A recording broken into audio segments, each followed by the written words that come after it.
¿Todo bien? Todo bien, gracias Javier por invitarme. Por favor, gracias por esperar para poder comenzar a desarrollar nuevamente lo que fue este trabajo que estuviste realizando para el área de pensamiento estratégico. Contanos un poco por qué te enfocaste en lo que tiene que ver con residuos urbanos. Bueno, yo específicamente soy ingeniera química con una carrera de especialización y un máster en ingeniería sanitaria, de acá de la Facultad de Ingeniería.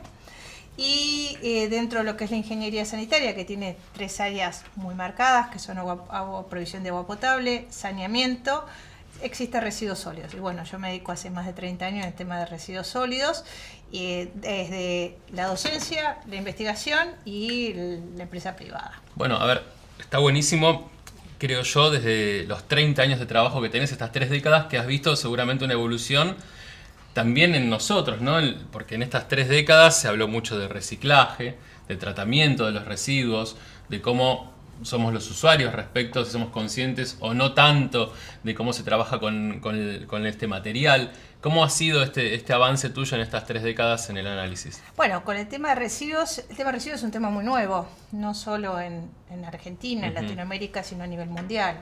Pensemos que las primeras legislaciones en residuos comenzaron en los años 70, 76, cuando en agua potable o en saneamiento tenemos legislaciones a nivel internacional de los 40, de los 50 o de los 60. Con lo cual, residuos es un tema que viene avanzando y con aparejado vienen los sistemas de tratamiento y aparejado viene la concientización o la acción comunitaria que se necesita para la gestión de residuos. Porque a diferencia de otros temas como es el agua o como es el saneamiento, el residuo tiene una implicancia muy fuerte en nuestras actitudes. ¿Cómo nos comportamos? Desde cómo compramos, cómo consumimos, hasta cómo desechamos nuestros residuos. Y eso va a tener implicancia en los sistemas de tratamiento y la disposición final de los residuos. En estos 30 años, la gente, la comunidad ha tomado conciencia de que genera residuos.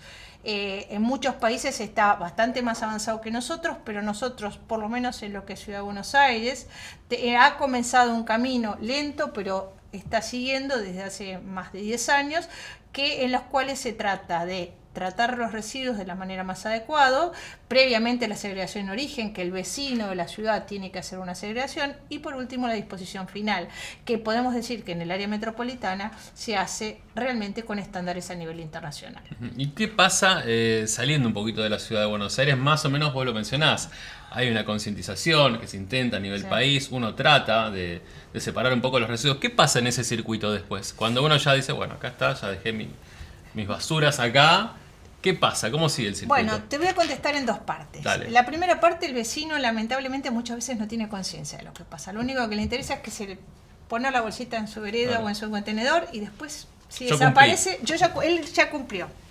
Con lo cual es bastante difícil poder enfrentar un programa de tratamiento, porque si los residuos no vienen segregados en origen, es decir, el vecino no los separa en su casa, van a venir contaminados y va a ser mucho más difícil y más costoso y el sistema de tratamiento de los residuos. Y por otro lado, te quería comentar que en la Argentina, lamentablemente, más del 40% de los residuos que se generan no tienen tratamiento y en la mayoría de los casos van a disposición final en basurales a cielo abiertos, que son focos de contaminación muy importantes. Tenemos basurales en todo el país y muchos de los basurales son clandestinos, pero muchos son municipales. Los municipios tiran sus residuos en basurales a cielo abierto sin hacer ningún tipo de tratamiento. Esto es una problemática que creo que se tiene que comenzar a abordar. Se ha comenzado a abordar, pero no con la importancia con la cual el tema tiene. Claro. Obviamente, bueno, uno a veces sí también lo ve en las redes sociales, este tema de los basurales a cielo abierto. Es un tema de costos, es un tema de falta de interés. Desde el análisis tuyo, o al menos del equipo que te acompaña, ¿por qué creen que, al menos aquí en la Argentina, eso existe? Es un tema de costos en general y es un tema en muchos casos como es un tema muy nuevo, todavía no hay una concientización importante. Pensemos lo siguiente, un basural a cielo abierto le sale a un municipio entre $1 a $3 la tonelada. Una disposición final correcta, estamos hablando de 40, $45 la tonelada. Estamos hablando de un costo muy alto que muchas veces los municipios no lo pueden afrontar. Claro. La idea o lo que se tiene que hacer es parte del trabajo que se estuvo pensando en el libro de pensamiento estratégico de la Cámara, de comenzar a trabajar en regiones donde no es un municipio, sino varios municipios, y en algunos casos hasta áreas provinciales o interprovinciales, para poder gestionar los residuos de modo tal de hacer economías de escala. Cuando tenemos más cantidad de residuos, el valor o el precio por tonelada baja, pero además tiene que haber como una especie de interacción respecto de las provincias para poder costear el tema, porque el tema es, uno dice, ¿es caro? Sí, es extremadamente caro, pero remediar un suelo contaminado por tonelada sale $100. Con lo cual, si yo no lo pago ahora, lo voy a terminar pagando en una cantidad de años. Esto, la gestión de residuos se tiene que pensar como regional, como soluciones entre varios municipios o partidos, y en algunos casos hasta provincial, en donde la provincia, los municipios y el Estado Nacional aporte para que se haga una gestión adecuada de los residuos sólidos, porque si no los terminamos pagando por otro lado, en hospitales, exacto, en la salud de la gente. Totalmente. ¿Qué pasa con la legislación? Ya que estamos hablando a nivel país, obviamente, y pareciera que no hay algo en concreto como para poder tomar la posta y dar una iniciativa. ¿Hay una legislación vigente? ¿Hay algo a medias tintas? Y con el tema de la legislación del tema de residuos sólidos urbanos, hay una legislación que es una ley de presupuestos mínimos que no está reglamentada. Entonces tenemos una legislación a media tinta, pero además faltan un montón de otros condimentos que tendrían que ayudar a esto. Pensemos lo siguiente, en los residuos el 20 al 25% de nuestros residuos son envases o embalajes, que en muchos casos son puestos dentro de la cadena de producción por un tema de que al productor le conviene enviar el producto al mercado de una determinada manera. Yo te pregunto a vos, Javier, vos cuando llegas a tu casa, compraste la crema dental, ¿qué hiciste con la cajita de cartón? La tiraste. Pero ¿a quién le beneficia? Le beneficia al productor porque es mucho más sencillo venderte a vos una crema dental en una cajita, porque ellos ponen cajita dentro de una cajita y todo en un pallet. Pero para vos es un residuo en el mismo momento que llegas a tu casa. Claro. Lo que estaría faltando, que sí existe a nivel internacional, son leyes de envases y embalajes, en donde el productor se hace cargo de los residuos que generas. Vos pensá lo siguiente, vamos a un ejemplo claro. En el área metropolitana de Buenos Aires se generan 20.000 toneladas de residuos por día. Te estoy hablando, en realidad se generan 21.650. Vamos a hablar de 20.000, tenemos 2.000 camiones de residuos que se generan todos los días. Hoy, mañana, pasado y traspasado, todos los días. Si yo a eso, el 20%, estaríamos hablando de 4.000 toneladas. 4.000 toneladas de materiales que son envases y embalajes que se podrían tratar a través de un aporte por parte de los productores. Y el aporte no tiene que ser dinero, por ahí pensar en producir menos envases y embalajes, claro, envases o embalajes menos pesados, o envases o embalajes que sean más fáciles de biodegradar. Con todo ese pensamiento, con esta ley de envases que obligaría a los productores, estaríamos teniendo un impacto muy interesante o muy importante respecto a la gestión de residuos. Y la otra legislación que estaría haciendo falta es la ley de responsabilidad extendida al productor. Vos tenés elementos que tienen una obsolescencia. Hoy hablamos de obsolescencias programadas. Hoy vos compras vos antes cuando ¿se pueden decir marcas? Sí, bien. Bueno, antes te comprabas la heladera Cian, sí, y te duraba 40 o 50 años. Hoy compras una heladera y tiene una obsolescencia programada que va entre los 6 a los 10 años. Si vos se vende un electrodoméstico con una obsolescencia programada, el productor tiene que hacerse cargo. Como se hace cargo a nivel internacional. Claro, de cerrar ese circuito, de que lo vendí y un día vuelve.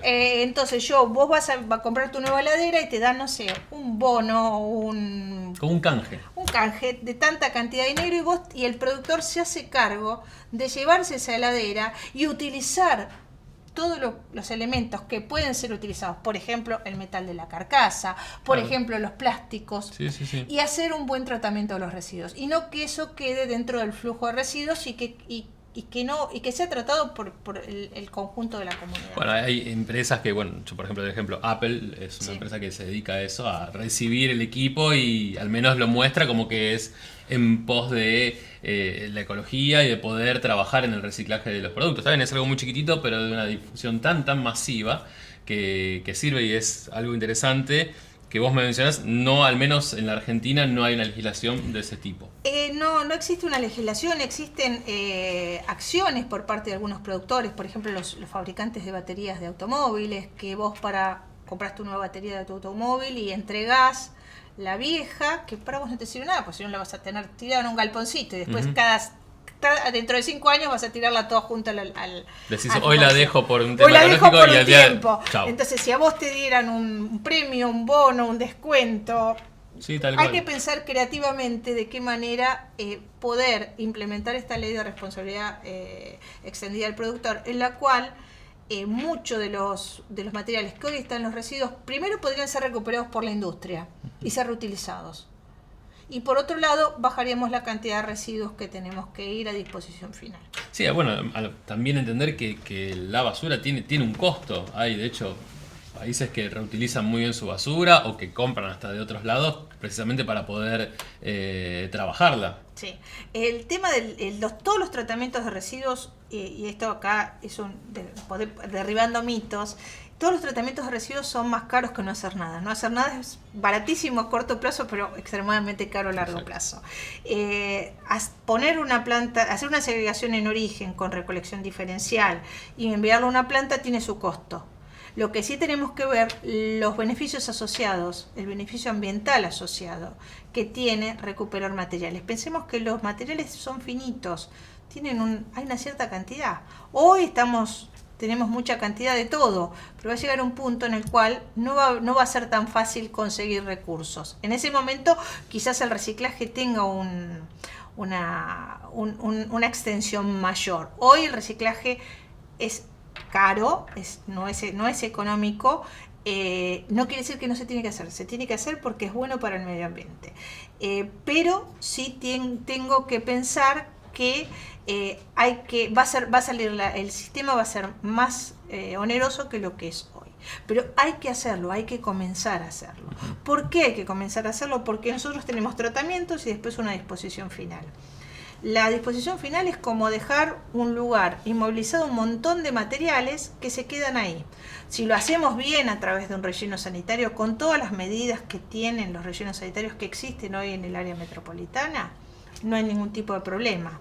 Pero sigue siendo un pasivo ambiental que va a quedar por los siglos de los siglos, porque en ese lugar no se va a poder construir, ese lugar va a estar cerrado, solamente se va a poder utilizar como un área verde. La idea y la tendencia a nivel mundial es disminuir los pasivos ambientales que le vamos a dejar a nuestras generaciones. Con lo cual, lo que hay que tratar es de mandar la menor cantidad de residuos posibles a disposición final. Por eso los distintos países tienen distintos programas en los cuales tratan de hacer distintos tipos de tratamiento de modo tal de enviar menos cantidad de residuos a los rellenos. Y cuando hablamos de tratamientos hablamos de distintos. Desde primero la segregación, la separación y reciclaje, que es agarrar los materiales que están dentro del flujo de residuos, que pueden ser reutilizados, agarrar parte de esos materiales, tomar esos materiales y producir otros materiales, eso es reutilizarlos. Pero va a haber material que no se va a poder reciclar. Por ejemplo, hablamos de los plásticos. Los plásticos, la Asociación Americana de Plásticos los tiene clasificados en 7, desde el número 1 al número 7. Hay plásticos que tienen un altísimo potencial de ser reciclados. Por ejemplo, el PET, que es el polietileno tereftalato, el número 1, que son todas las botellitas o envases de gaseosas. Ese puede ser ampliamente recuperado y hoy se recupera. Argentina es el 4º país mundial que deben exportar material recuperado de PET. El tema que tenemos es que otros plásticos no tienen tanto potencial. Por lo tanto, y esto es también desmitificando un poco, Los tratamientos no es que un tratamiento avasalle sobre otro, todos los tratamientos son necesarios. Yo primero trato de recuperar la mayor cantidad de material, después trato de hacer tratamientos biológicos, en lo cual la materia orgánica presente en los residuos, todo lo que son desechos alimenticios, puedo utilizarlo, por ejemplo, para generar un compost, que es como un mejorador de suelo, o puedo hacer una digestión anaeróbica y generar metano.